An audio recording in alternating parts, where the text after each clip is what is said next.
You are highly likely to get a question like this in your non-calculator paper. Let's look at the left-hand side of the ratio. So what do you have? We have 3 to the power 6 times 3 to the power 5. So it's the same 3, but you have different powers. When you multiply, you need to add the powers. So what you do? 3 to the 6 at 5, so 3 to the 11. Now on the right hand side, we didn't do anything, so it's 3 to the 7. Now they asked us to give this one in a particular form, which is n to 1. Now don't attempt to find out the exact value of 3 to the 11 and 3 to the 7. It will take ages. You don't need to do any of these.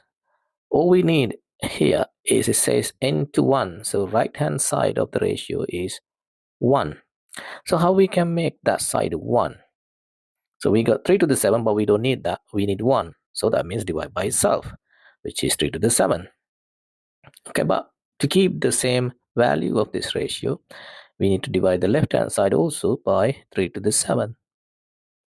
Now right hand side, we already make that to 1, because 3 to the 7 divided by 3 to the 7, that gets you 3 to the 0, which is 1. Okay, you don't need any of those steps. You can just write down 1. Now the left hand side is 3 to the 11 divided by 3 to the 7. When you divide, powers taking away. So that's 3 to the 11 take away 7 is 4. But we can't leave it like that, because the reason is it says n is an integer. So we need to get what's that number. So 3 to the 4 is 3 times 3 times 3 times 3. So 3 times 3, 9. 9 times 3, 27. 27 times 3, 81. So that will be then 81 on the left hand side. On the right hand side is 1, and that will be your answer. So 81 to 1. So n is 81. That's easy, isn't it?